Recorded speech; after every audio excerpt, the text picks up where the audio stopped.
Hello everyone, Shri IAS academy में आपका स्वागत है। जैसा कि आप जानते हैं कि श्री आईएएस एकेडमी ने करंट अफेयर्स प्रीलिम्स 2022 नामक सीरीज की शुरुआत की है, जिसमें ऑलरेडी हमारे 3 पार्ट आ चुके हैं। अपने उन 3 पार्ट में हमने जनवरी को अपने 2 पार्ट में कवर किया था और फरवरी को हमने 1 पार्ट में कवर किया था। अर्थात हमने 1 जनवरी से लेके 15 फरवरी तक के अभी तक आर्टिकल कवर कर लिए हैं। अब हम उसी दिशा में आगे बढ़ते हुए 16 फरवरी से लेकर 29 फरवरी तक के आर्टिकल को कवर करेंगे। अर्थात ये हमारा फरवरी महीने का अंतिम पार्ट है। इसके बाद जो हमारा पार्ट आएगा वो हमारा मार्च का पार्ट होगा। तो बिना देरी के अपनी इस क्लास की शुरुआत करते हैं। चलिए शुरू करते हैं और देखते हैं कि आज का जो हमारा पहला आर्टिकल है वो कौन सा है। तो हमारा जो पहला आर्टिकल है वो है traffic case injuries and disabilities report. आपसे क्वेश्चन पूछा जा सकता है क्योंकि ये एक नई रिपोर्ट है और यूपीएससी हमेशा एक काम करती है कि जितनी भी ओल्ड रिपोर्ट हो चुकी होती हैं उन पे क्वेश्चन काफ़ी कम पूछती है, क्योंकि उसको पता है कि ओल्ड रिपोर्ट जो हैं वो जितने भी ओल्ड एस्पायरेंट हैं उनको तो याद होगी ही, तो इसलिए वो कई बार नई रिपोर्ट पूछ देती है। और इसलिए भी पूछेगी क्योंकि ये वर्ल्ड बैंक के द्वारा जारी की गई है। तो आपसे क्वेश्चन पूछा जा सकता है कि traffic crash injuries and disabilities report किसके द्वारा जारी की जाती है? वर्ल्ड बैंक के द्वारा। इसके अलावा आपको यहाँ पे कुछ भी नहीं याद रखना है। ये सेव लाइफ फाउंडेशन एक एनजीओ है जो इसमें सहयोग करता है डाटा वगैरह देने में। इससे ज़्यादा आपको नहीं याद रखना है। अगला आर्टिकल है ब्राज़ीलिया घोषणा के बारे में। ब्राज़ीलिया डिक्लेरेशन वास्तव में सड़क दुर्घटना को रोकने से संबंधित है। एक बात और बताएं कि ब्राज़ीलिया डिक्लेरेशन इप्सा से भी संबंधित है। आगे हम आपको पढ़ाएंगे। इप्सा वास्तव में 3 देशों का एक संगठन है जो कि 2003 में गठित हुआ था। इसमें इंडिया है, ब्राज़ील है और साउथ अफ्रीका है। ठीक है, तो ये हम पढ़ाएंगे। और एक और बात है कि ब्राज़ीलिया डिक्लेरेशन महिलाओं के सशक्तिकरण से भी संबंधित है। तो आप चाहें तो यहीं पे साइड में लिख लें कि ब्राज़ीलिया डिक्लेरेशन जो है वो इप्सा से भी है, ब्राज़ीलिया डिक्लेरेशन जो है वो वुमेन एम्पावरमेंट से भी है। ठीक है, तो बस इतनी बातें आपको यहाँ पे याद रखनी है।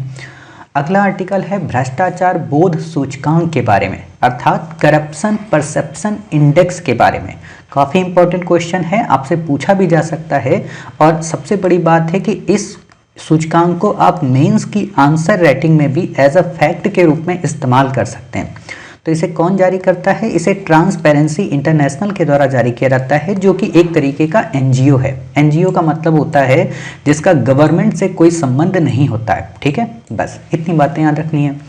अगला आर्टिकल है ब्लू इकोनॉमी के बारे में। हमने आपको पहले ही पार्ट में या कहें जनवरी में एक बात बताई थी कि कहीं पे अगर ब्लू लिखा हो, ग्रीन लिखा हो, लैक्टो लिखा हो, बायो लिखा हो, फाइटो लिखा हो, तो इनका क्या मतलब होता है? ब्लू का हमेशा मतलब होता है महासागर या सागर, कहें कि जल से संबंधित कोई बात।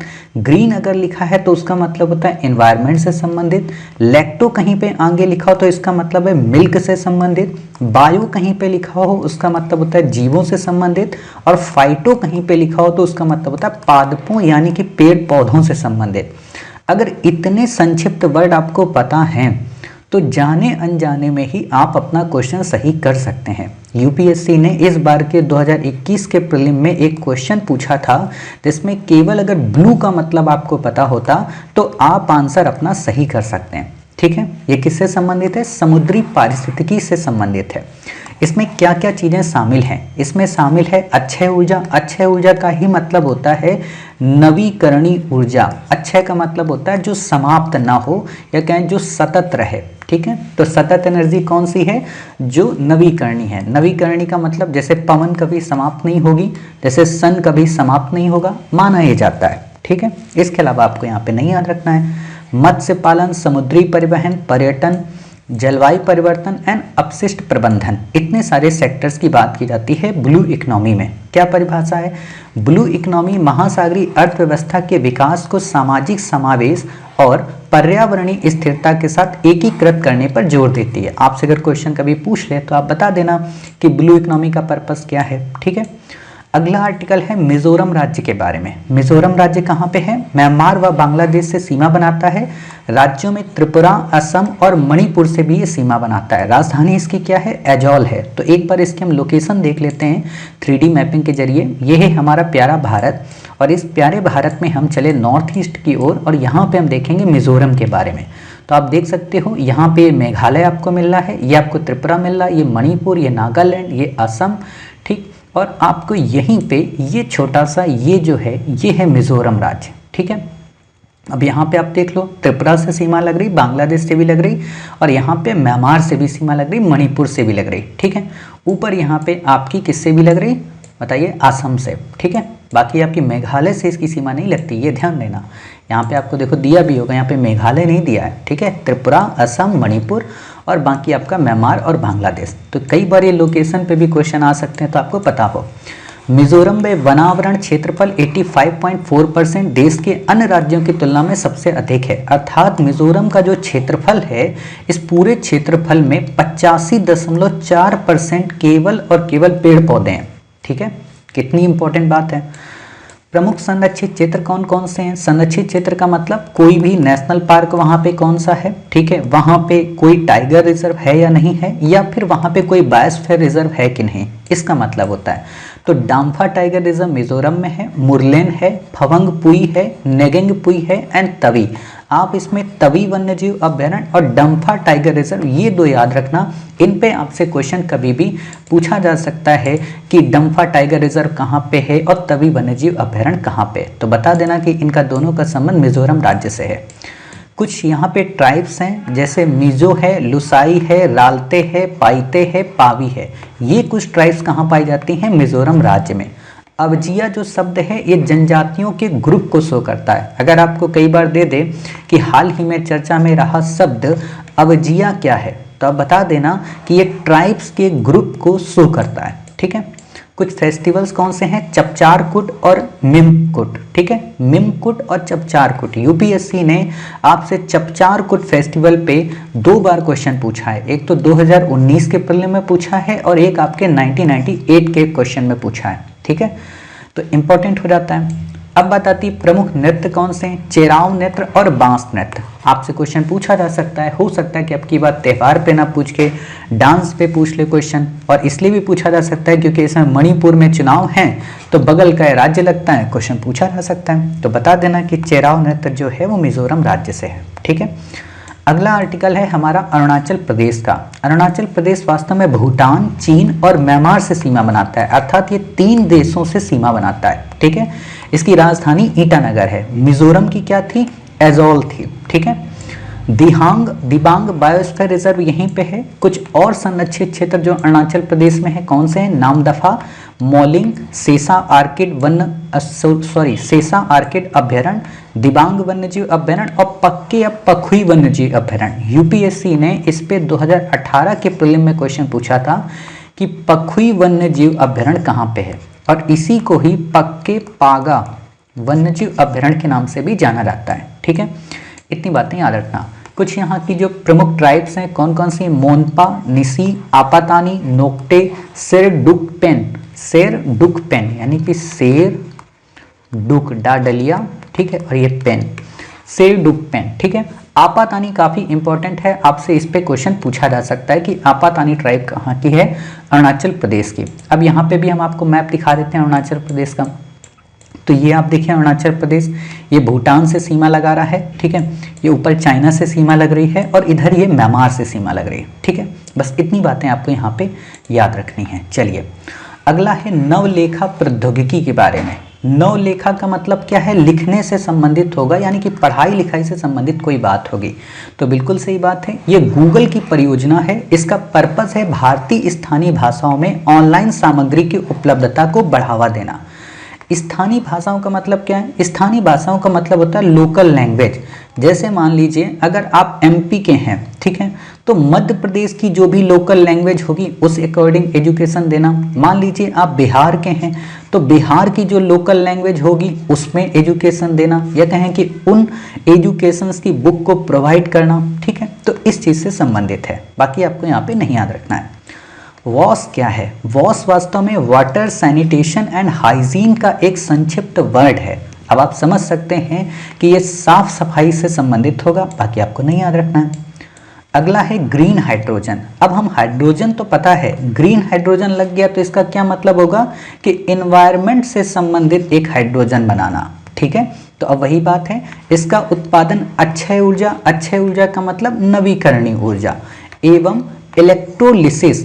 इलेक्ट्रोलिसिस वास्तव में एक प्रोसेस होता है जिसमें जल को विभाजित किया जाता है कई पार्ट्स में। ये एक तरीके का केमिस्ट्री का रिएक्शन का पार्ट होता है, उसको मैं यहाँ नहीं पढ़ना है इलेक्ट्रोलिसिस क्या प्रोसेस होता है, बट इतना पता हो कि हाँ इसमें अक्षय ऊर्जा एवं इलेक्ट्रोलिसिस प्रोसेस का उपयोग करके ग्रीन हाइड्रोजन को बनाया जाता है। वास्तव में हाइड्रोजन कई प्रकार के होते हैं, ग्रीन होता है, ग्रे होता है, ब्लू होता है, ठीक है। ग्रे हाइड्रोजन का जो उत्पादन होता है वो मीथेन से होता है और ये वातावरण में ग्रीन हाउस गैसों का उत्सर्जन करती है। अब सोचो, ग्रे हाइड्रोजन अगर मीथेन से होगा और ग्रीन हाउस गैसों को एमिट करेगा तो कितना खतरा होगा, ठीक है। तो इसलिए इसको ज़्यादा प्रमोट नहीं किया जाता। ब्लू हाइड्रोजन की क्या बात है, ब्लू हाइड्रोजन को हाइड्रोजन उत्पादन प्रक्रिया के तहत उत्सर्जित गैसों को संरक्षित कर उन्हें भूमिगत रूप से संग्रहित किया जाता है ताकि वह जलवायु परिवर्तन का कारक ना बने। अर्थात ये जो ब्लू हाइड्रोजन है इसमें क्या होता है कि जो भी हाइड्रोजन उत्पादित किया जाएगा इसको भूमिगत रखा जाएगा। जैसे आप लोगों ने कई बार खनन वगैरह या माइंस वगैरह के क्षेत्र देखे होंगे, तो वहाँ पे जब कोई चीज़ की खनन हो जाती है, लाइक जैसे मान लीजिए पेट्रोलियम प्रोडक्ट को वहाँ से निकाल लिया गया कूप नली के जरिए, एक प्रोसेस होता है, मान लीजिए पहाड़ है और यहाँ पे एक पाइप डाला गया, ठीक है, तो ये जगह पूरी खाली हो जाती है, तो यहीं पे इसी वेस्ट हाइड्रोजन को दबा दिया जाता है ताकि ये एनवायरमेंट पोल्यूशन का कारण ना बने। उसी को बोलते हैं ब्लू हाइड्रोजन का प्रोसेस, ठीक है। बाकी आपको यहाँ पे नहीं याद रखना है। अब बात आती है आईआईटी परिषद के बारे में। मे भी आपसे क्वेश्चन आईआईटी परिषद के बारे में नहीं पूछेगा, बट बेसिक पता हो। इंस्टीट्यूट ऑफ टेक्नोलॉजी परिषद इसका नाम है, आईआईटी का फुल फॉर्म। इसकी अध्यक्षता एजुकेशन मिनिस्ट्री के द्वारा की जाती है, एजुकेशन मिनिस्टर के द्वारा की जाती है, ना कि प्राइम मिनिस्टर के द्वारा। आपसे क्वेश्चन अगर पूछेगा तो आप बता देना कि इसकी जो अध्यक्षता की जाती है वो एजुकेशन मिनिस्टर यानी कि शिक्षा मंत्री के द्वारा की जाती है, ना कि प्राइम मिनिस्टर के द्वारा, ठीक है। पर्पस क्या है, एकेडमी को बेहतर बनाने के उपायों पर विमर्श करना, मतलब जो हमारा आईआईटी है उसको कैसे इंडिया लेवल पे ही नहीं बल्कि वर्ल्ड लेवल पे कैसे बेस्ट से बेस्ट बनाएं, कैसे उसकी सर्विसेज को बेस्ट करें, कैसे वहाँ पे इंस्टीट्यूशन जो एनवायरनमेंट है उसको काफ़ी इनोवेटिव तरीके से जनरेट करें। ये सारी चीज़ें यहाँ पे बातें होती हैं। उजाला योजना क्या है, पूरा नाम है Unnat Jyoti by affordable LEDs for all. LEDs का मतलब जो एलईडी जो बल्ब होते हैं उसी से संबंधित है, ठीक है, कि हम लोगों को काफ़ी सस्ते दामों में एलईडी बल्ब प्रोवाइड करा सकें। 2015 में इसे शुरू किया गया था। जीरो सब्सिडी योजना, मतलब कोई भी इसमें सब्सिडी नहीं दी जाएगी, एलईडी बल्ब का वितरण करना मुख्य पर्पस है, ठीक है। अब यहाँ पे ध्यान देना, इस जीरो सब्सिडी का क्या मतलब है। इसका मतलब है कि ऐसा नहीं कि सरकार 100 रुपए का बल्ब मार्केट में बेचेगी और आपसे कहेगी कि आप 100 रुपए का खरीद लाओ, हम 40 रुपए आपके अकाउंट में ट्रांसफर कर देंगे। ऐसा नहीं होगा। सरकार ऑलरेडी इन बल्ब को 60 रुपए में मार्केट में उतारेगी, यानी कि सब्सिडी देगी ही नहीं, डायरेक्ट पहले ही पैसा आपका कम कर देगी। बस, इससे ज़्यादा आपको नहीं याद रखना है। अगला है हमारा पगड़ी संभाल आंदोलन। ये लोकल लेवल पे हुआ था तो इसलिए आपसे क्वेश्चन तो नहीं पूछेगा, लेकिन जिस पर्सन ने किया था वो इम्पोर्टेंट है। 1907 में अजीत सिंह के द्वारा इसकी शुरुआत हुई थी। अजीत सिंह कौन है, ये वास्तव में भगत सिंह जी के चाचा हैं, ठीक है, तो इसलिए इम्पोर्टेंट हो जाते हैं। कृषि कानूनों को रद्द करने से संबंध आंदोलन ये हुआ था, पगड़ी संभाल आंदोलन। पंजाब भूमि अलगाव अधिनियम 1900 में आया। पंजाब भूमि उपनिवेशीकरण अधिनियम 1906 में। दोआब बारी अधिनियम 1907 में। ये दोआब जो वर्ड है ना, दो आब भूगोल का वर्ड है। दो का मतलब होता है दो और आब का मतलब होता है पानी, अर्थात पानी की दो धाराएं। जैसे आप हमेशा पढ़ते हैं ना, उत्तर भारत का जो क्षेत्र है वो दोआब का क्षेत्र है। दोआब का मतलब दो नदियों के बीच का क्षेत्र, जैसे गंगा और यमुना, इन दोनों के बीच का एक क्षेत्र बनता है, इसीलिए हम इसे कहते हैं दोआब का क्षेत्र, ठीक है। भारत माता नामक इन्होंने पुस्तक लिखी थी, ये इंपॉर्टेंट बात है। जैसे एक आपको पता होगा कि भारत माता का चित्र बनाया था किसने, अवनींद्रनाथ टैगोर ने, ठीक है। और भारत माता नामक पुस्तक किसने लिखी थी, अजीत सिंह ने। तो कंफ्यूज नहीं होना है, ठीक है। अगला है भारतीय क्रांतिकारी संघ की स्थापना की थी। आपसे क्वेश्चन पूछेगा कि भारतीय क्रांतिकारी संघ की स्थापना भगत सिंह ने की, तो कहोगे नहीं, इसकी स्थापना किसने की थी, अजीत सिंह ने, ठीक है, जिसको इंग्लिश में नाम देते हैं इंडियन रिवोल्यूशनरी एसोसिएशन, ठीक है। Indian revolutionary association. ठीक, चलिए अगला है राष्ट्रीय अनुसूचित जाति आयोग यानी कि NCSC। ये एक कॉन्स्टिट्यूशनल निकाय है। इंपॉर्टेंट बात क्या है कि कॉन्स्टिट्यूशनल है, अर्थात ये एक तरीके का स्टैच्यूटरी निकाय नहीं है, या कहें कि ये सांविधिक निकाय नहीं है। हमने ऑलरेडी आपको बहुत पहले ही पढ़ाया था कि सांविधिक और संवैधानिक और वैधानिक में क्या डिफरेंस है। संवैधानिक उसे कहते हैं जो संविधान के आर्टिकल में मेंशन हो, सांविधिक उसे कहते हैं जो संविधान में एक्ट के द्वारा लाया गया हो, और वैधानिक उसे कहते हैं जिसमें दंड की भी व्यवस्था हो। ठीक है, बस इतनी बातें आपको याद रखना है। कुल 5 सदस्य होते हैं, अध्यक्ष, उपाध्यक्ष और 3 मेंबर। राष्ट्रपति के द्वारा इनको नियुक्त किया जाता है। बाकी आपने इंडियन पॉलिटी में डिटेल में पढ़ा है तो यहाँ पढ़ने की ज़रूरत नहीं है।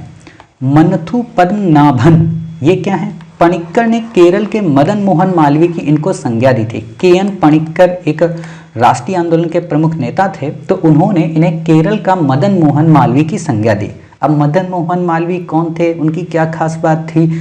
तो वही है कि वो भी समाज सुधारक थे, ये भी समाज सुधारक हैं। वो भी स्वतंत्रता सेनानी थे, ये भी स्वतंत्रता सेनानी थे।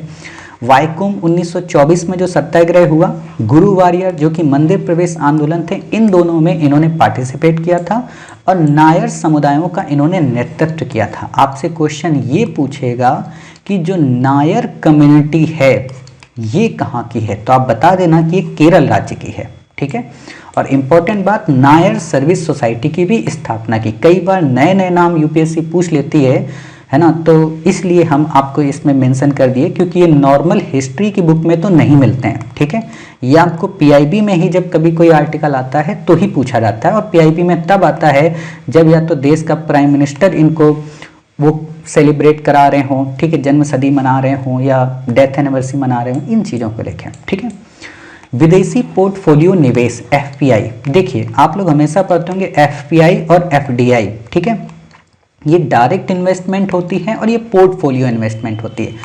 बेसिक अंतर यहाँ बता देते हैं, बाकी हमने आपको इकोनॉमी की क्लास में काफ़ी डिटेल में बताया था। FDI का मतलब होता है पैसा खर्च करना नई बिल्डिंग बनाने में, इंफ्रास्ट्रक्चर बिल्डअप करने में, या कहें कि एक तरीके की फैक्ट्री बनाने में। ठीक है, FPI का मतलब होता है कि ये फैक्ट्री नहीं बनाते बल्कि शेयर मार्केट में पैसा इन्वेस्ट करते हैं, या कहीं बनी बनाई फैक्ट्री में अपना पैसा लगाते हैं। ये ज़्यादा खतरनाक होते हैं, क्योंकि FPI वालों क्या है कि अपना पैसा निकाला और वापस निकल गए, लेकिन FDI वाले इतनी जल्दी भारत से वापस नहीं जा सकते, क्योंकि उनका सब कुछ यहाँ पे होता है। एग्जाम्पल आप समझिए कि FPI एक तरीके के रेंट का मकान होता है और FDI एक तरीके का खुद का मकान होता है। ठीक है, अब रेंट वाले में क्या होगा, आपने झोला पैक किया निकल लिए, कोई दिक्कत नहीं। ओन मकान जो खुद का होगा उसमें तो खुद का ही मकान है, उसको बेचोगे टाइम लगेगा, तो ये चीज़ें होती हैं। ठीक है, ये खतरनाक मानी जाती है। वृद्धि देखने को मिली है, यूपीएससी ने एक बार इसमें डिफरेंस पे क्वेश्चन पूछा था, इसलिए मैंने आपको यहाँ पे बता दिया। बाकी इकोनॉमी की क्लास कर लें, वहाँ पे डिटेल में बताया है। जूट क्या है? तापमान 25 से 35 डिग्री सेल्सियस चाहिए, वर्षा 150 से 250 सेंटीमीटर के लिए चाहिए, और जलोढ़ मृदा इसके लिए आवश्यक है। जलोढ़ का मतलब होता है जो नदियों के द्वारा बहा कर लाई गई मिट्टी होती है, उसको जलोढ़ बोलते हैं, जिसमें रेत, गोलास में छोटे छोटे पत्थर, ये सारी चीज़ें होती हैं। भारत जूट का बड़ा उत्पादक क्षेत्र है और साथ ही देश भी है। गोल्डन फाइबर के नाम से जाना जाता है। आपसे सिंपल सा क्वेश्चन पूछेगा कि गोल्डन फाइबर किसे कहते हैं, तो जूट की खेती को गोल्डन फाइबर कहते हैं। इंपॉर्टेंट बात है कि भारत में कौन कौन से उत्पादक राज्य हैं, तो नंबर 1 पे पश्चिम बंगाल, बिहार, उड़ीसा, असम, आंध्र प्रदेश, मेघालय एंड त्रिपुरा। ठीक है, तो इतने राज्य हैं, आपसे क्वेश्चन पूछा जा सकता है। अगला है हमारा article India energy outlook report, काफ़ी इंपॉर्टेंट है। इंडिया एनर्जी आउटलुक रिपोर्ट क्यों? क्योंकि इसे इंटरनेशनल एनर्जी एजेंसी के द्वारा जारी किया जाता है। IEA का मतलब है इंटरनेशनल एनर्जी एजेंसी, अर्थात अंतरराष्ट्रीय ऊर्जा एजेंसी।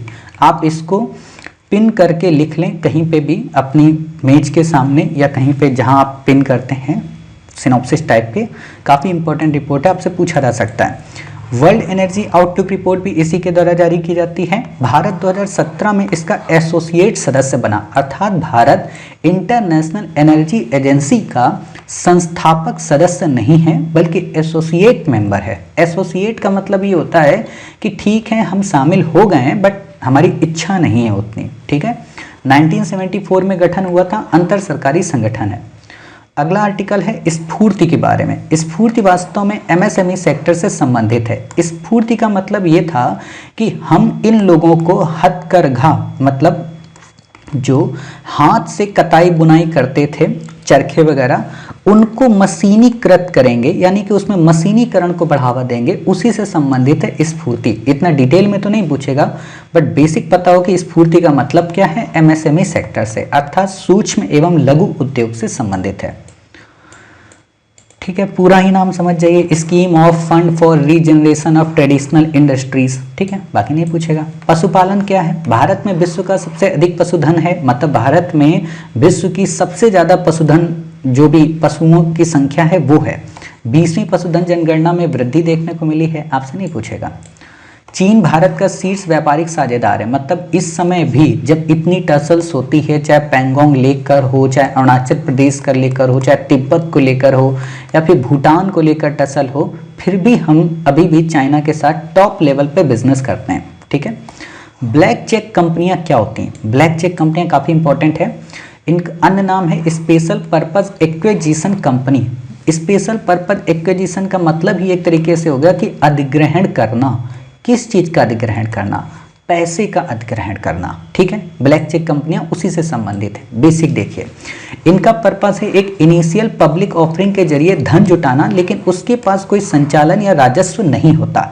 अर्थात जैसे कोई कंपनी नई ओपन करनी हो, मैंने ऑलरेडी आपको जब शेयर मार्केट पढ़ाया था तो वहां पे बताया था कि जब नई कंपनी पहली बार जारी होती तो आईपीओ जारी करती है। अब वो तो जारी करती, लोग उसको खरीद लेते हैं, बट सपोज करो अगर हम ही ने अपनी कंपनी के शेयर जारी किए तो कौन खरीदेगा? कोई नहीं खरीदेगा। तो हमने एक कंपनी बना दी, तो वो मुखर्जी नगर में बैठ के अपना स्टॉल ओपन कर लिया और आप लोगों से 10-10 रुपए 15-15 रुपए मांग रही है। ठीक है, इसको हम कहेंगे एक तरीके की ब्लैक चेक कंपनी। ठीक है, अब होगा क्या कि ये जितना पैसा लेकर आएगी तो ये पैसा डायरेक्ट हमको नहीं देगी, ये पैसा किसी एक थर्ड पार्टी के पास जमा कर देगी। क्यों? क्योंकि हो सकता है कि मैं आपका पैसा लेकर भाग जाऊं, तो इसलिए ये पैसा इस थर्ड पार्टी को दे देगी और मुझे जितना जरूरत होगा समय के अनुरूप, मान लीजिए इंस्टीट्यूशन की बिल्डिंग बनानी है, मान लीजिए मुझे और कहीं पे खर्च करना है, तो मैं उतना इस थर्ड पार्टी से पैसा लेता रहूंगा और इसी थर्ड पार्टी को नाम दिया जाता है क्या? Escrow account. ठीक है, अब आपसे अगर क्वेश्चन पूछ दे कि एस्क्रो अकाउंट क्या होता है, वो पार्टी जो पहली वाली पार्टी और दूसरी वाली पार्टी से पैसा लेकर रेगुलेट करती है, उसको कहते हैं एस्क्रो अकाउंट वाली पार्टी। ठीक है, अर्थात वह विशेष रूप से किसी विशिष्ट क्षेत्र में एक फर्म के अधिग्रहण के उद्देश्य से स्थापित की गई इकाई होती है, मतलब कोई नई कंपनी परचेज करनी हो। इसके अंतर्गत निवेशकों से पैसा लेकर उसे एस्क्रो अकाउंट में रखा जाता है, जिसका उपयोग अधिग्रहण करने में किया जाता है। ठीक है, अगर आईपीओ के 2 वर्ष के भीतर अधिग्रहण नहीं किया जाता तो एसपीएसी को हटा दिया जाता है। ठीक है, स्पेशल पर्पस यही ब्लैक चेक कंपनी एवं धन निवेशकों को लौटा दिया जाता है। जैसे आपने कई बार देखा होगा रेरा को लेकर, जब तक रेरा एक्ट नहीं आया था, अर्थात जब रियल सेक्टर का मतलब ही होता है कि जो ये बिल्डिंग्स वगैरह बनती हैं, जो बड़ी बड़ी बिल्डिंगें बनती हैं नोएडा में, ठीक है, गुड़गांव में, तो यहाँ पे क्या होता है कि लोग जब बिल्डिंग लेते हैं, फ्लैट जब परचेज करते हैं, तो पहले ही उस बिल्डिंग ऑनर को पैसा दे देते हैं, लेकिन वो बिल्डिंग ऑनर समय पर उनको वो फ्लैट नहीं लौटा पाता। तो इसीलिए अगर मान लो बिल्डिंग नहीं बन पाई, उसी का एग्जांपल आप मानकर चलिए, तो जब वो नहीं बना पाता तो पैसा लौटा देगा। इसी को बोलते हैं धन निवेशकों को लौटा दिया जाना। ठीक है, और ये किस लिए होगा? एस्क्रो अकाउंट के जरिए। इसलिए अब रेरा जब अधिनियम भी आप पढ़ेंगे रियल एस्टेट सेक्टर से, तो उसमें भी एक तरीके का एक एस्क्रो अकाउंट रखने की बात की जाती है। ठीक है, एस्क्रो अकाउंट क्या है? अब बेसिक से यहाँ देख लो। एस्क्रो अकाउंट एक वित्तीय साधन है जिसके तहत किसी संपत्ति या धन को 2 अन्य पक्षों के मध्य लेन देन की प्रक्रिया पूर्ण होने तक तीसरे पक्ष के पास रखा जाता है। इसका उपयोग रियल एस्टेट सेक्टर में अधिक होता है। ठीक है, बाकी आपको नहीं याद रखना है। उत्पादन लिंक्ड योजना क्या है? उत्पादन लिंक्ड का मतलब प्रोडक्शन को बूस्टअप करने के लिए एक स्कीम लाई गई है ताकि प्रोडक्शन को बूस्टअप किया जा सके और जो हमारी घरेलू इकाइयां हैं, मतलब जो हमारी लोकल इंडस्ट्री है, उसको प्रमोट किया जा सके। इस योजना का पर्पस है घरेलू इकाइयों में निर्मित उत्पादों की बिक्री में हो रही वृद्धि पर कंपनी को प्रोत्साहन प्रदान करना। इसके तहत विदेशी कंपनियों को भारत में इकाई स्थापित करने के लिए आमंत्रित किया जाता है। हालांकि इसका प्राथमिक पर्पज है स्थानीय कंपनियों को मौजूदा विनिर्माण इकाइयों का विस्तार करने के लिए प्रोत्साहित करना। जैसे एग्जाम्पल फ्लिपकार्ट को ले लीजिए, ठीक है। फ्लिपकार्ट पूरी तरह से डूब गई थी, समाप्त हो गई थी, लेकिन जब से इसको वॉलमार्ट ने परचेज किया है, ठीक है, तो वॉलमार्ट ने इसकी जो रेगुलेशन सिस्टम है या कहें इसका जो बिजनेस सिस्टम है उसको काफ़ी ज़्यादा इम्प्रूव कर दिया और अब ये जाके अमेजोन से सही से टक्कर ले पा रही। तो एक तरीके से किसी भी कंपनी को डूबने से बचाने के लिए विदेशी कंपनियों को आमंत्रित करना ही मुख्य पर्पज है उत्पादन लिंक्ड योजना का, ताकि हमारी जो लोकल बिजनेस इकाइयाँ हैं लाइक फ्लिपकार्ट वो बनी रहे, ठीक है। बाकी आपको यहाँ पे नहीं याद रखना है। अब बात आती है WTO के बारे में। WTO हमेशा आप सुनते रहते हैं, वर्ल्ड ट्रेड ऑर्गेनाइजेशन। तो वास्तव में 1947 में एक समझौता हुआ था जिसे गाट बोलते हैं। WTO उस समय नहीं आया था, इसका नाम बाद में बदला गया 1995 में, ठीक है। गाट उस समय चलता था, general agreement on tariffs and trade. लेकिन इस गाट में खास बात क्या थी कि इसमें केवल वस्तुओं का व्यापार होता था और उसी को रेगुलेट किया जाता था। बट 1990 के दौर में जब IT सेक्टर बूस्ट हो रहा था तो उस समय सर्विस सेक्टर की डिमांड हुई। तो सर्विस सेक्टर को भी कैसे रेगुलेट किया जाए, तो इसलिए इस बॉडी में अमेंडमेंट किया गया और एक नई बॉडी को जनरेट किया गया जिसका नाम रखा गया WTO, और इसी को बोलते हैं उरुग्वे वार्ता, ठीक है। तो ये बेसिक बातें आपको यहाँ पता हो। WTO का गठन 1995 की 1986 से 94 के दौरान जो उरुग्वे वार्ता हुई थी उस समय हुआ था, ठीक है। गाट में केवल वस्तुओं के व्यापार को विनियमित किया जाता था, लेकिन WTO में वस्तु, सेवा, अन्य बौद्धिक संपदा अधिकार। अन्य बौद्धिक संपदा अधिकार का मतलब क्या होता है? एक तरीके से आप ये कह सकते हैं कि मान लीजिए जैसे मेरा माइंड सेट है, ठीक है, मैंने अपने माइंड से ये इंस्टीट्यूट ओपन किया, ये मैंने लोगो अपना बनाया, यहाँ पे ये मेरा लोगो है, ठीक। अब कल को आप इस क्लास को रिकॉर्ड नहीं कर सकते। अगर आप इसी को रिकॉर्ड करके आप YouTube पे प्ले कर देंगे तो इसका जो कॉपीराइट का केस है वो आपके पास आ जाएगा। तो ये कॉपीराइट या कहें कि किसी भी व्यक्ति की खुद की बुद्धि के ज्ञान को दुरुपयोग होने से रोकता है। कई बार होता है ना कि दूसरे लोग इसकी कॉपी कर लेते हैं, तो वो कॉपी होने से बचाता है। और इसमें आप 3 नाम सुनते होंगे, एक कॉपीराइट आप नाम सुनते होंगे और एक इसमें 3 नाम आते हैं, अब देखिए दिमाग से स्लिप हो गया, चलिए अभी बताएंगे। हाँ, एक ट्रेड आप सुनते होंगे, एक डिज़ाइन सुनते होंगे, ठीक है। ये 3 नाम यहाँ पे आते हैं, ठीक। व्यापार चिन्ह, डिज़ाइन आविष्कार से संबंधित है, बाकी आपको यहाँ पे नहीं याद रखना है। मराकस समझौता भी इसी से संबंधित है। आपसे क्वेश्चन पूछेगा कि मराकस समझौता का संबंध किस संस्थान से है, तो आप बता देना WTO से। उरुग्वे वार्ता का संबंध किससे है, तो आप बता देना WTO से।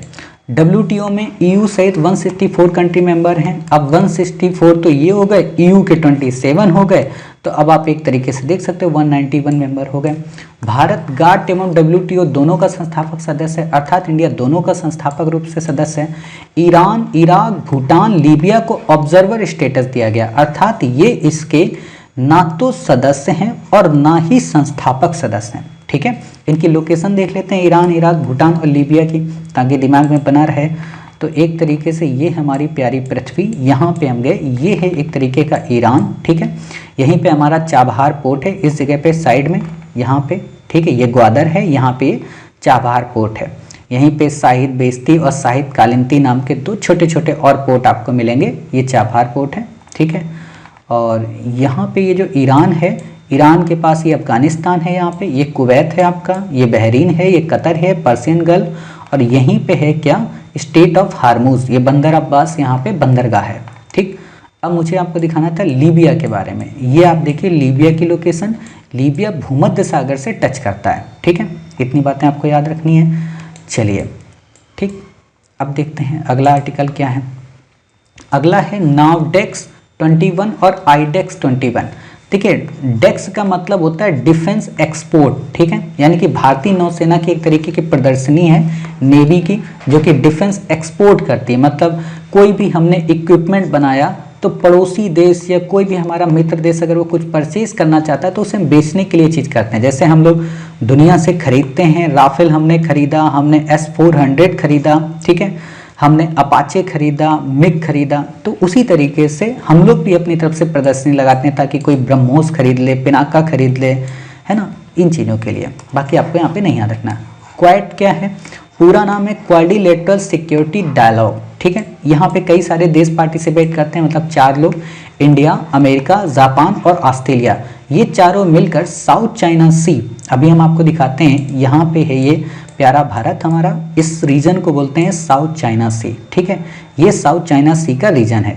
इस रीजन में चाइना अपना डोमिनेंस स्टैब्लिश कर रहा है, तो उस डोमिनेंस को कर्व करने के लिए इन चारों देशों ने मिलकर क्वाड का गठन किया, ठीक है। तो इसलिए यहाँ पे इंपॉर्टेंट हो जाता है। साउथ चाइना सी में काफ़ी सारे आइलैंड है छोटे छोटे, जैसे पार्सल आइलैंड मिलेगा, स्प्रॉटली आपको मिलेगा, काफ़ी इंपॉर्टेंट आइलैंड आपको मिलेंगे, जैसे स्प्रॉटली है ना। तो ये आपसे क्वेश्चन पूछा जा सकता है। बाकी आप यहीं पे लोकेशन देख सकते हो, मलेशिया की है, ये आपका सुमात्रा है, ये आपका जावा है, ये है ही आपका ब्रुनेई है, ठीक है। एक तरीके के यहाँ पे आप पापुआ न्यू गिनी देख सकते हैं, ये इंडोनेशिया का रीजन, ये आपका फिलीपींस का, ये आपका ताइवान का, ठीक है। ये ईस्ट चाइना सी है आपका। चलिए आगे अभी आएगा लोकेशन दिखाएंगे। मुक्त, खुले एवं समृद्ध भारत प्रशांत क्षेत्र को एक साथ लाता है। मालाबार अभ्यास चारों के मध्य होता है। आपसे क्वेश्चन पूछा जा सकता है कि मालाबार एक्सरसाइज में कौन कौन है, तो आप बता देना, इंडिया है, जापान है, यूएसए है, ऑस्ट्रेलिया है। संयुक्त व्यापक कार्यवाही योजना, joint comprehensive plan of action, UPSC ने लगभग इस क्वेश्चन को 2 बार पूछा है, तो आपको बस पता हो कि ईरान परमाणु समझौते के नाम से इसे जाना जाता है, बाकी आपसे नहीं पूछेगा। अगला है अंतर्राष्ट्रीय परमाणु ऊर्जा एजेंसी, यानी कि इंटरनेशनल एटॉमिक एनर्जी एजेंसी से रिलेटेड, काफ़ी इंपॉर्टेंट है, यूपीएससी ने लगभग 2 से 3 बार इसमें भी क्वेश्चन पूछा है। 1957 में गठित हुआ था, 2005 में इसको नोबेल पीस प्राइज से सम्मानित किया गया था। बाकी आपको नहीं याद रखना है। भारत मालदीव और भारत मॉरिशस की लोकेशन काफ़ी इंपॉर्टेंट है, तो आप एक तरीके से मैप देख लीजिए। भारत मालदीव कहाँ, ये इंडिया है हमारा, और ये देखिए मालदीव की लोकेशन, ठीक है, कितनी नज़दीक है यहाँ पे। फिर यहीं पे आपको एक मिलेगा मॉरिशस, ठीक है। इसको थोड़ा सा हम यहाँ पे जूम करते हैं, ये देखिए, ये है मॉरिशस यहाँ पे, ठीक है। मॉरिशस नीचे है, यहाँ पे रियूनियन है, आप देख सकते हैं, यहाँ पे मार्टो है, कोमोरस है, ठीक है, मोजाम्बिक चैनल है, यहाँ पे काफ़ी सारे आपको मिलेंगे, सेशल्स आइलैंड है, ठीक है। ये ब्रिटिश, ये चागोज आर्कीपिलगो है, इसको पूरे को नाम बोलते हैं चागोज आर्कीपिलगो। आर्कीपिलगो का मतलब होता है ग्रुप ऑफ आइलैंड, काफ़ी सारे ग्रुप को हम एक साथ बोलते हैं चागोज आर्कीपिलगो, सॉरी आइलैंड को बोलते हैं चागोज आर्कीपिलगो। आर्कीपिलगो यानी कि चागोज तो उसका नाम ही है। सेनकाकू द्वीप, ये जापान व चाइना के मध्य विवाद का इश्यू है, पूर्वी चीन सागर में है, ठीक है। अब आपको पूर्वी चीन सागर दिखा देते हैं, इससे काफ़ी फायदा रहता है, लोकेशन हम बार बार देख सकते हैं, ठीक है। ये देखो ईस्ट चाइना सी है, ठीक है, यहीं पे आपको मिलेगा सेनकाकू आइलैंड, इसे कहते हैं, ये ईस्ट चाइना सी है। यहाँ पे शायद ये वाला या तो ये वाला, इनमें से कोई एक है सेनकाकू आइलैंड। थोड़ा और जूम करें, शायद दिखा दे, हाँ ये देखो, यही है आपका सेनकाकू आइलैंड, ठीक है। बाकी आपको इतना मैप में थोड़ा ना पूछे, बस पता हो कि हाँ सेनकाकू आइलैंड कहाँ पे, तो आप बता देना कि ईस्ट चाइना सी में है, ठीक है। ये जापान है आपका, यहीं पे शिकागो, होकोडू है ना, होन्सू, होकैकू, ये 3 ग्रुप में बना हुआ है जापान। चलिए अगला देखते हैं FATF के बारे में। FATF का पूरा नाम है फाइनेंशियल एक्शन टास्क फोर्स, 1989 में गठित हुआ था G7 देशों के द्वारा, ठीक है। मनी लॉन्ड्रिंग, टेरर फंडिंग को विनियमित करता है, अर्थात इसका पर्पस क्या है G7 देशों का, कि कई बार क्या होता है कि लोग हवाला के जरिए, हवाला का ही मतलब होता है एक देश से दूसरे देश में बिना किसी गवर्नमेंट अथॉरिटी के परमिशन के पैसे का ट्रांजैक्शन करना। कई बार आप लोग मूवीज़ में देखेंगे, 90% मूवीज़ जो बॉलीवुड की बनती हैं वो ऐसी ही बनती हैं, डॉन वगैरह जो बनते हैं ना, वो हवाला यही होता है, मनी लॉन्ड्रिंग ही उसको बोलते हैं, ठीक है। आतंकवादियों को फंडिंग दिया जाता है, तो उसी चीज़ को रोकता है FATF, ठीक है। बट ये व्यक्तिगत मामलों को नहीं देखता। मान लीजिए ऐसा नहीं होगा कि नीरव मोदी का केस ये सुने जाके, ऐसा बिल्कुल भी नहीं है। भारत समेत 39 कंट्री इसके मेंबर हैं, बाकी आपको नहीं याद रखना है। 2 क्षेत्रीय संगठन EU और GCC भी इसमें शामिल हैं। EU का मतलब यूरोपियन यूनियन, जिसके 27 कंट्री मेंबर हैं, और GCC का मतलब गल्फ कोऑपरेशन कंट्रीज, ठीक है, खाड़ी सहयोग परिषद, काउंसिल, सॉरी। बाकी आपसे नहीं पूछेगा। भारत 2010 में इसका सदस्य बना था। 2 लिस्ट ये जारी करते हैं, ग्रे और ब्लैक। कई बार आप सुनते होंगे पाकिस्तान को ब्लैक लिस्ट में ही रखा गया, तो वही चीज़ है। क्या होती है ग्रे लिस्ट, किसी भी देश का ग्रे लिस्ट में शामिल होने का मतलब है वह देश आतंकवादी फंडिंग एवं मनी लॉन्ड्रिंग पर अंकुश लगाने में विफल रहा है, अर्थात अभी पाकिस्तान को ग्रे लिस्ट में नहीं डाला गया है। ठीक है, बस किसी भी देश का FATF की ब्लैक लिस्ट में शामिल होने का अर्थ है कि उस देश को अंतर्राष्ट्रीय वित्तीय संस्थाओं द्वारा वित्तीय सहायता मिलनी बंद हो जाएगी। जैसे आप हमेशा सुनते होंगे कि पाकिस्तान से IMF क्या कहता है कि अब हम आपको पैसा नहीं देंगे, यानी कि इंटरनेशनल मॉनिटरिंग फंड या वर्ल्ड बैंक इनको पैसा देने से मना कर देते हैं। तो बस यही बातें हैं। अब बात आती है डिकिंसोनिया। डिकिंसोनिया वर्ल्ड का सबसे पुराना जीवाश्म है जो कि भीमबेटका से प्राप्त हुआ। जीवाश्म का मतलब एक तरीके का कंकाल है। ठीक है, बाकी आपको नहीं याद रखना है। भीमबेटका गुफा मध्य प्रदेश के रायसेन जिले में है। लाल व सफेद रंग का यहाँ पे उपयोग हुआ है चित्रों में। नासा का मंगल 2020, नासा ने आपको पता है कि परसेवरेंस रोवर मंगल की सतह पर उतारा है, तो वही करंट में चर्चा में था। इंपॉर्टेंट बातें बस ये याद रखना कि MOXIE, RIMFAX, PIXL, SHERLOC, Mastcam Z and MEDA ये क्या है? तो ये सब के सब अंतरिक्ष उपकरण है। ठीक है, जो कि इस आपके परसेवरेंस रोवर्स में लगे हुए हैं। जैसे आप इमेज कर सकते हो कि पिक्सल क्या होगा, कैमरे में लगा होगा। ठीक है, मास्टकैम जेड क्या होगा, कैमरा ही होगा। ठीक है, मेडा क्या होगा, जो रिसर्च करता है इक्विपमेंट्स वो होगा। तो बस यही बेसिक चीजें हैं, डिटेल में नहीं पढ़ना है, बस इतना पता हो। ठीक, अगला है यहाँ पे सोवियत संघ पहला ऐसा देश था जिसने 1971 में मंगल पर मार्स 3 को उतारा था। आपसे नहीं पूछेगा। बात आती है हेलिना व ध्रुवास्त्र के बारे में। आप हमेशा एक चीज सुनते होंगे, भारत ने एक स्वदेशी नाग मिसाइल बनाई थी, एंटी टैंक बैलिस्टिक मिसाइल। ठीक है, जिसको DRDO ने बिल्डअप किया था। तो इस नाग का जो एयर वर्जन है, मतलब जो वायु वर्जन है, जो हवा से मार करता है, उसको नाम दिया है हेलिना हमने। ठीक है, मतलब इसको हम किसी फाइटर जेट के माध्यम से छोड़ सकते हैं जमीन पे, तो इसी को हेलिना बोलते हैं। ठीक है, ये तीसरी पीढ़ी की नाग मिसाइल के संस्करण है। आपको यहाँ पे दे देगा 5वीं पीढ़ी, तो गलत हो जाएगा, तीसरी पीढ़ी यानी 3rd जनरेशन। स्वदेशी है, DRDO के द्वारा बनी थी। बाकी आपको नहीं याद रखना है। कोयला दहन से क्या क्या निकलता है? ये ऐसे क्वेश्चन UPSC के बहुत फेवरेट हैं। जैसे आपसे क्वेश्चन पूछा जा सकता है कि जो सल्फर डाइऑक्साइड यानी कि SO2 का दहन किससे होता है, तो आपको बता देना है कि किन किन चीज़ों से होता है। उसी तरीके से कोयला दहन से क्या क्या निकलता है, तो आप बता सकते हैं पारा, सीसा, sulphur dioxide, nitrogen oxide, particular matter यानी कि PM, प्रदूषित पदार्थ, गैसें, ये काफ़ी सारी चीज़ें निकलती हैं जो वायु प्रदूषण के लिए जिम्मेदार होती हैं। अब बात आती है गंगा डॉल्फिन के बारे में। ये भारत, नेपाल, बांग्लादेश में पाई जाती है। गंगा डॉल्फिन केवल मीठे पानी में रह सकती है। आपसे यहाँ पे क्वेश्चन फंसा देगा कि जो गंगा डॉल्फिन है वो मीठे व खारे यानी कि लवड़ी जल दोनों में रह सकती है। तो आप कहना नहीं, लवड़ी जल में नहीं रह सकती, केवल मीठे पानी में रह सकती है और वास्तव में ये दृष्टिहीन होती है। इंपॉर्टेंट बात, IUCN में इंडेंजर्ड है। IUCN की जो लिस्ट आपको याद करनी है, इनके लिए आप एक काम करें, अलग से एक लिस्ट बना लें और वहाँ पे लिख लिया करें। जैसे ये मान लो गंगा डॉल्फिन है, ठीक है, तो आप एक लिस्ट बनाओ ऐसे करके IUCN इंडेंजर्ड। अब जितनी भी इंडेंजर्ड के आपको मिले उन सबको इसमें लिखते जाओ। ठीक है, लिस्ट पूरी बना लो। आपको मान लीजिए कोई मिलती है क्रिटिकली इंडेंजर्ड, तो उसमें जो जो आए उनकी लिस्ट बना लो। आपको मिलती है एक तरीके से एक्सटिंक्ट, ठीक है, जैसे चीता वगैरह, उनको आप लिख लो, एक्सटिंक्ट वगैरह कौन सी है। आपको मिलता है लीस्ट कंसर्न, तो इससे क्या होगा कि आपको ज़्यादा मगजमारी नहीं करनी पड़ेगी और एक ही बारे में पता रहेगा, अच्छा ये इंडेंजर्ड है, ये क्रिटिकली इंडेंजर्ड है, ये चीज़। डॉल्फिन अभ्यारण्य कहाँ पे? बिहार राज्य में। अब बात आती है भारतीय वन्यजीव संरक्षण अधिनियम 1972। कल मैंने आपको एक चीज़ बताई थी, क्या? इको सेंसिटिव जोन के बारे में, और मैंने बोला था इसे 1986 के एनवायरनमेंट प्रोटेक्शन एक्ट के अंतर्गत डिक्लेयर किया जाता है। तो वही बात है, ये 1972 का एक्ट है, इसके तहत नहीं आता है। 1972 के इसमें एक्ट में 6 अनुसूचियां शामिल हैं और 5वीं अनुसूची में प्रजातियों का शिकार किया जाता है। ठीक है, और उन प्रजातियों क्या बोलते हैं? वर्मिन। ठीक है, वर्मिन बोलते हैं कि उनका आप शिकार कर सकते हो। जैसे एग्जाम्पल के तौर पे कौवा, कोई भी कौवा को मार के खा सकता है। ठीक है, जैसे मुर्गा, मुर्गे को कोई भी मार के खा सकता है। बकरी, इनका शिकार किया जा सकता है। अब लेकिन कोई व्यक्ति आके कल से ये कहे कि हम मोर को मार के खाएंगे तो गलत हो जाएगा, या हम शेर को मार के खाएंगे तो गलत हो जाएगा। ठीक है, अनुसूची 1-2 में शामिल जीवों को पूर्ण संरक्षण प्राप्त है।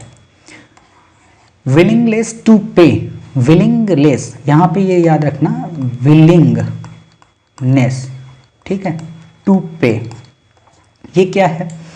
ये अर्थव्यवस्था पर वायु प्रदूषण के कारण होने वाली मौतों के प्रभाव को दिखाने के लिए ग्रीन पीस द्वारा उपयोग किया जाने वाला एक टूल है। ग्रीन पीस वास्तव में एक इंटरनेशनल एनजीओ है जो ये देखता है कि वर्ल्ड के किस कंट्री में या वर्ल्ड की किस कंट्री की किस गवर्नमेंट ने कौन सा काम अच्छा किया है, कौन सा काम बुरा किया है। और ख़ास बात ये है कि ग्रीन पीस जो एनजीओ है ये हमेशा गवर्नमेंट के अपोजिशन में ही होता है। कोई भी गवर्नमेंट हो, इसको इस बात से कोई फर्क नहीं पड़ता क्योंकि इसको अपनी जेबें भरनी होती हैं, तो ये हमेशा किसी न किसी देश की गवर्नमेंट के अगेंस्ट ही बोलेगा। तो उसी तरीके से विलिंगनेस मतलब लोग कितने अच्छे या बुरे हैं या उनकी खराब हालातों के कारण उनको कितना पे करना पड़ता है, उस चीज़ के बारे में इसने बताया है कि हम भले ही इकोनॉमी में जीडीपी को बूस्टअप कर रहे हैं, लेकिन एनवायरनमेंट इतना डिजास्टर की ओर पहुंच गया है, क्लाइमेट इतना चेंज हो रहा है जिससे लोगों का स्वास्थ्य बिगड़ रहा है, तो उसमें भी तो लोग पे करते हैं, उसको आप क्यों नहीं ऐड करते। ये बातें ये कहता है, तो फालतू की चीज़ें नहीं पूछेगा।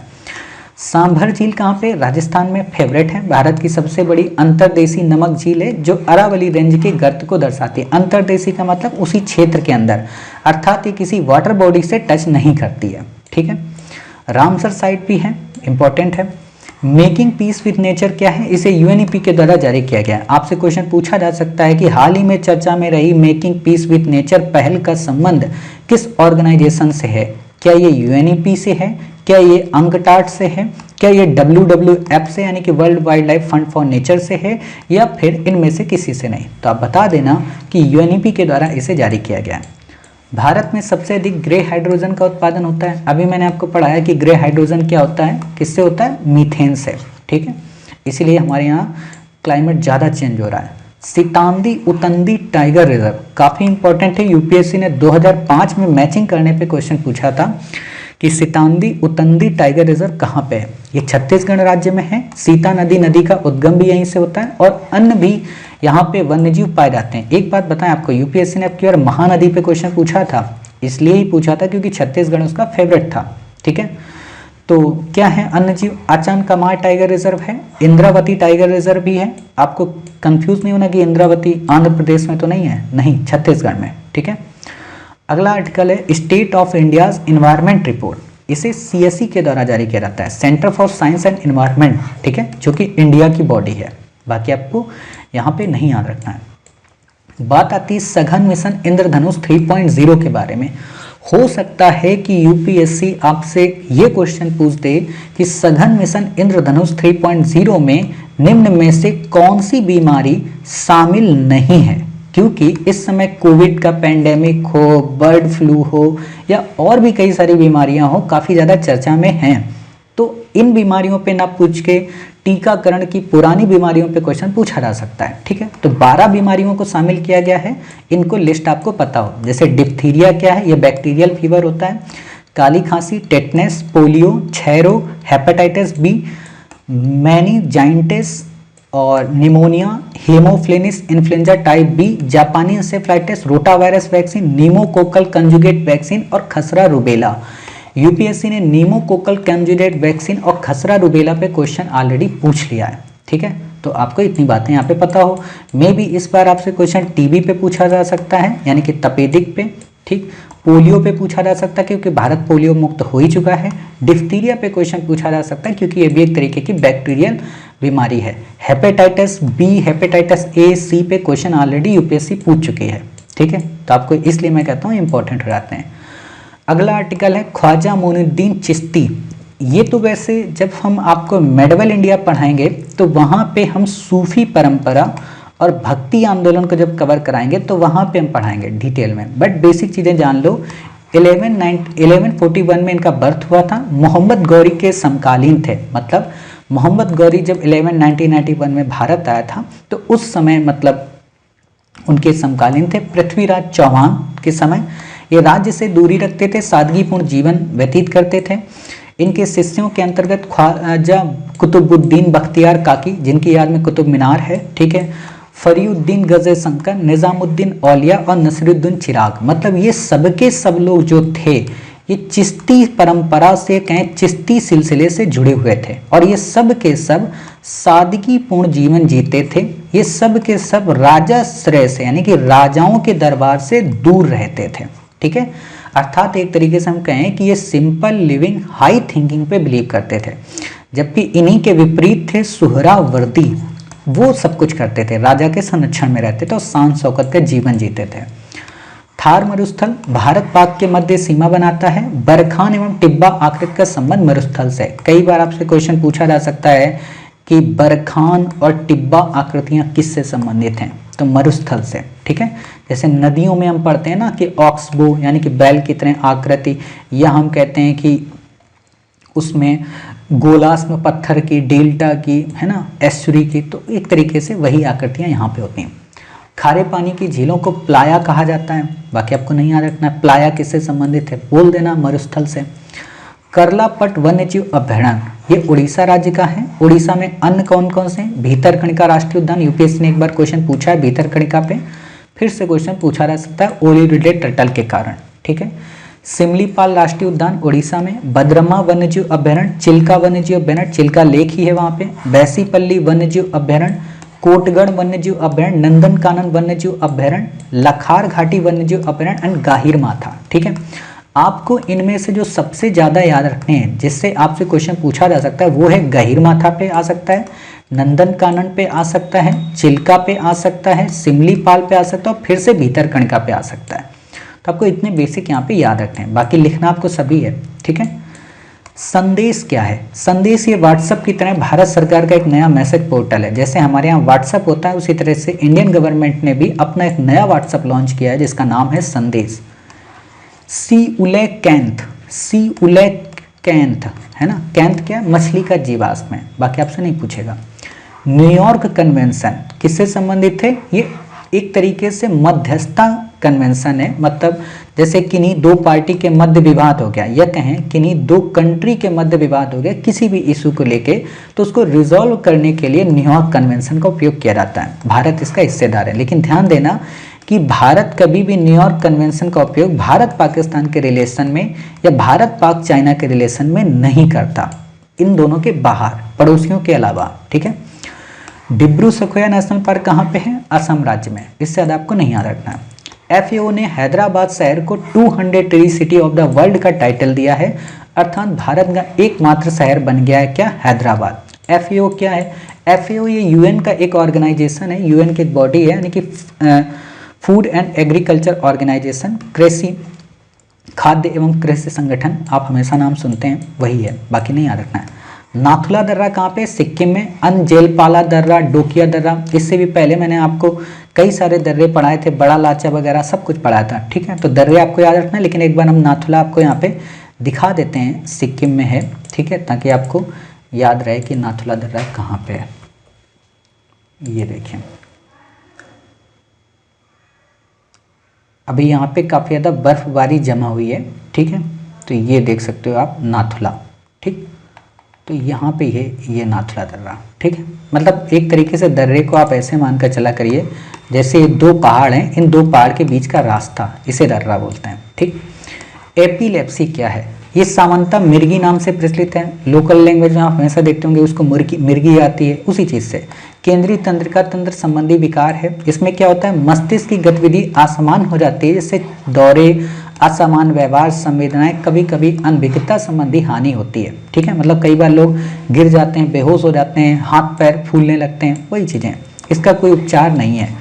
लोकल लेवल पे झाड़ फूंक वगैरह और भी कई सारी वो चलती हैं दवाएं, कहा जाता है ठीक हो जाता है, लेकिन नॉर्मल है, नहीं होता है। सिल्वर एंटीमनी टेल्यूराइड अपशिष्ट ऊष्मा दहन करने हेतु एक प्रयुक्त पदार्थ है। आपसे क्वेश्चन पूछा जा सकता है कि सिल्वर एंटीमनी टेल्यूराइड का क्या उपयोग होता है, तो आप बता देना कि अपशिष्ट ऊष्मा दहन के लिए इसका उपयोग किया जाता है। ओलियोरिडे टर्टल काफ़ी इंपॉर्टेंट है। दुनिया में पाए जाने वाले सभी कछुओं में सबसे छोटे व सबसे अधिक होते हैं, मांसाहारी होते हैं, IUCN में वल्नरेबल हैं और खास बात की प्रशांत, अटलांटिक व हिंद के गर्म पानी में पाए जाते हैं। अर्थात ऐसा नहीं है कि केवल ये इंडियन ओशियन में या हिंद महासागर में पाए जाते हैं, केवल अटलांटिक में पाए जाते हैं, केवल पैसिफिक में पाए जाते हैं। ये तीनों के तीनों ओशियंस में पाए जाते हैं। आपको तीनों की लोकेशन दिखा दें ताकि आपको ये चीज़ें तीनों की याद रहें। ठीक है, तो एक तरीके से आप ऐसे समझिए, ये है हमारी प्यारी पृथ्वी। यहाँ पे हम इसको थोड़ा जूम करते हैं, ठीक है। ये जैसे हमारी प्यारी पृथ्वी है, तो ये हमारा होता है इंडियन ओशियन, ठीक है। यहाँ पे बंगाल की खाड़ी में आपको यहाँ पे ओरियोलिड मिल जाएंगे, ठीक। ये है हमारा यहाँ पे जो है ये पैसिफिक ओशियन है, ठीक है। और इसी पैसिफिक यानी अमेरिका और यूरोप के मध्य में जो पड़ता है ये अटलांटिक होता है। तो यानी कि तीनों में पाए जाते हैं, कहें कि पूरी पृथ्वी में पाए जाते हैं, ठीक है। चुग एवं संगति घाटी ये कहाँ पे, अरुणाचल प्रदेश है, बाकी आपको नहीं याद रखना है। मोन पास अरुणाचल प्रदेश में रहने वाला प्रमुख बौद्ध धर्म का महायान संप्रदाय है। आपको पता होना चाहिए कि जो बौद्ध धर्म है ये कई पार्ट में बट गया था महात्मा बुद्ध के बाद। एक बटा था महायान में और एक बटा था हीनयान में, ठीक है। और एक बटा था आगे चल के वज्रयान में। जब एंशिएंट इंडिया पढ़ाएंगे तो डिटेल में पढ़ाएंगे, लेकिन बेसिक यहाँ समझ लो। वज्रयान में तंत्रवाद को बढ़ावा दिया जाता है, जादू टोना वगैरह। हीनयान में क्या होता है कि बुद्ध को प्रतीक के रूप में माना जाता है, ना कि पुरुष के रूप में, यानी कि उनकी आकृतियां, उनके जो कड़े है ना, उनके बाल, इन चीजों को रखा जाता है वहां पे, उनके वस्त्र।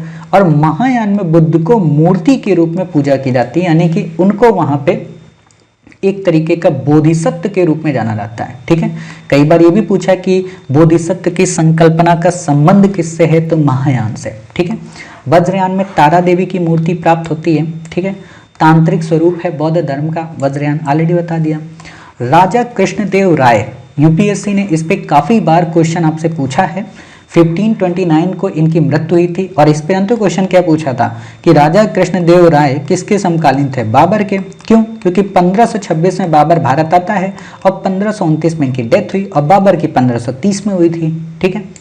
पानीपत का फर्स्ट बैटल, पानीपत की फर्स्ट बैटल कब हुई थी, 1526 में। किसके किसके बीच, इब्राहिम लोदी और बाबर के मध्य। दूसरी 1555 अकबर और हेमू के मध्य। तीसरी 1761 अहमद शाह अब्दाली और मराठों के मध्य। ये तीनों पानीपत की लड़ाइयाँ हैं और यूपीएससी ने मेंस में भी क्वेश्चन पूछा है कि क्या कारण है कि तीनों साम्राज्यिक प्रकंपी लड़ाइयाँ पानीपत में हुई थी, ठीक है। होनाहल्ली से प्राप्त शिलालेख से प्रमाणित होता है, कन्नड़ भाषा में इन्होंने लिखा था, ठीक है। 1509 से 1529 तक विजयनगर साम्राज्य के तुलु वंश के शासक रहे। दक्षिण भारतीय मंदिरों में गोपुरम जोड़ने का श्रेय इन्हीं को जाता है। दक्षिण भारत के जो मंदिर बनते थे वो एक तरीके से चार दीवारी से घिरे होते थे। आपको आर्ट एंड कल्चर में पढ़ाया, लेकिन बेसिक यहाँ जान लो। सामने एक गोपुरम होता था, ठीक है। बीच में मंदिर का प्रांगण होता था, यहीं पे एक तालाब भी होता था, ठीक है। और भी कई सारे छोटे छोटे नट मंडप वगैरह बने होते थे और जो मंदिर बने होते थे वो बहुमंजिला होते थे, ठीक है। तो ये बेसिक बातें थी दक्षिण भारत के मंदिर की। नागलपुरम नामक उपनगरी बस्ती की स्थापना की थी। तेलुगु भाषा में इनका एक ग्रंथ है, काफी इंपॉर्टेंट है, आमुक्त माल्यमाद। आपसे क्वेश्चन पूछा जा सकता है कि आमुक्त माल्यमाद किस भाषा में लिखा है, तो आप बता देना कि साहब ये तेलुगु भाषा में लिखा गया है, ठीक है। विजयनगर साम्राज्य की स्थापना 1336 में हरियर व बुक्का ने की थी। हम्पी इसकी राजधानी थी। यूपीएससी ने यह भी क्वेश्चन पूछा है कि जो हम्पी है वो किस रिवर के किनारे था, तो तुंगभद्रा रिवर के, ठीक है। और आपको पता होना चाहिए, इसलिए पूछा था क्योंकि हम्पी जो है ना हमारे नोटों में भी है। आप चेक करना किस नोट में, 20 में है, 100 में है, 50 में है, 1000 में है या 500 में। यूपीएससी ने वहां से क्वेश्चन पूछा था। 4 महत्वपूर्ण राजवंशों ने शासन किया था विजयनगर में, एक संगम वंश, सुलू वंश, तुलु वंश, अराविडु वंश। बाकी आपसे नहीं पूछेगा। सिसिली व सार्डिनिया ये भूमध्य सागर के छोटे छोटे आइलैंड है। जब आप इटली का एकीकरण पढ़ते हैं वर्ल्ड हिस्ट्री में, तब सिसिली व सार्डिनिया काफी इंपॉर्टेंट हो जाते हैं, ठीक है। बट यहाँ पे आप ऐसे ही देख लो, जैसे यहाँ पे ये आपकी लोकेशन देख रहे हो, ये इटली है, ठीक है। ये जो पूरा का पूरा है इटली, ये सार्डिनिया है आपका, ठीक है। आपको दिख रहा है सार्डिनिया यहाँ पे, ठीक। और यहीं पे आपको छोटा सा मिल जाएगा सिसिली। अगर लोकेशन यहाँ पे दिखा देता है तो अच्छी बात है, नहीं दिखाता है तो कोई बात नहीं, चलिए कोई बात नहीं। यहीं पे आपको सिसिली इसने नहीं दिखाया है, ठीक है। ये चलिए कोई बात नहीं, ठीक है। यहाँ पे ये नहीं दिखा रहा लोकेशन, कोई बात नहीं, छोड़ते हैं, ठीक है। लेकिन यही है सार्डिनिया, यहीं पे आपको पास में सिसिली मिल जाता है, ठीक है। चलिए आगे देखते हैं अगला आर्टिकल।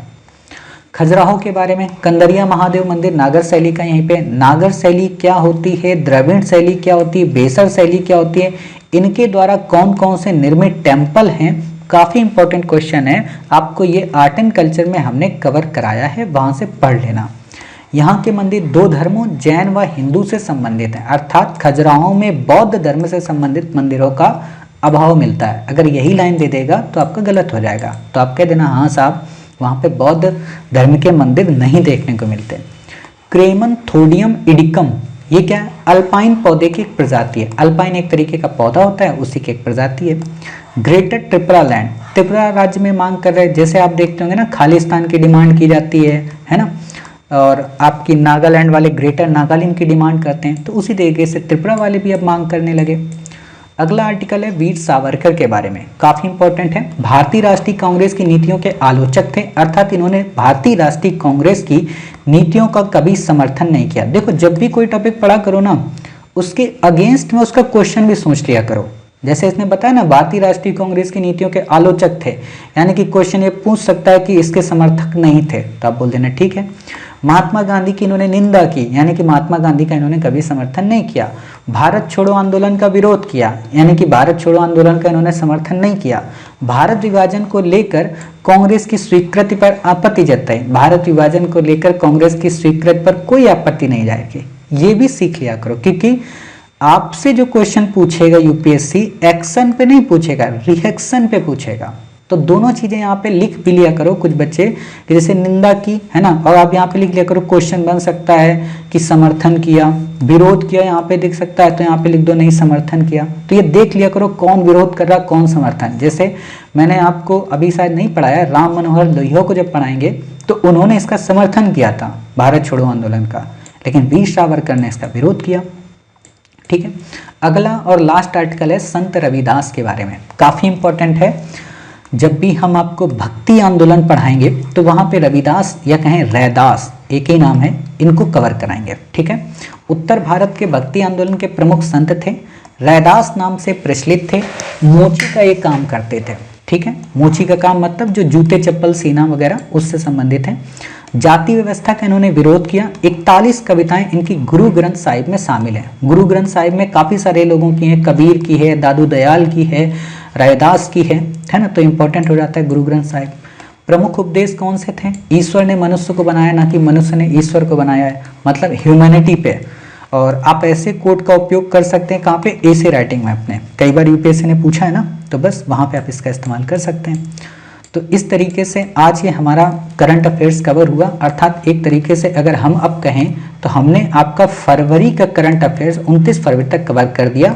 अब हमारा जो नेक्स्ट पार्ट होगा वो हमारा मार्च की करंट का होगा, यानी कि 1 मार्च से लेके 15 मार्च तक का। ठीक है, हमने इसकी सभी पीडीएफ अपने टेलीग्राम चैनल पे भेज दी हैं, अर्थात आपको 1 जनवरी से लेके, 1 मिनट रुकिए, हाँ आपको 1 जनवरी, क्या हो गया इसको, हाँ आपको 1 जनवरी से लेके 29 फरवरी तक का हमने आर्टिकल कवर करा दिया अपने 4 पार्ट में। अब हमारा जो आएगा वो मार्च से आएगा, तो आप यहाँ तक के पीडीएफ से अपना नोट्स बना लें। ना हो पीडीएफ हमसे मांग सकते हैं, हम आपको दे देंगे, लेकिन नोट्स आप अपना हैंड रिटन ही बनाएं, क्योंकि हैंड रिटन बनाने से चीज़ें आपको काफ़ी जल्दी याद होती हैं। ठीक है, तो मिलते हैं अपने नेक्स्ट पार्ट में, अगले पार्ट यानी कि 1 मार्च से लेके 15 मार्च तक के इंपॉर्टेंट आर्टिकल के साथ। तब तक अपना ख्याल रखिए, स्वस्थ रहिए। जय हिंद, जय भारत, वंदे मातरम, भारत माता की जय।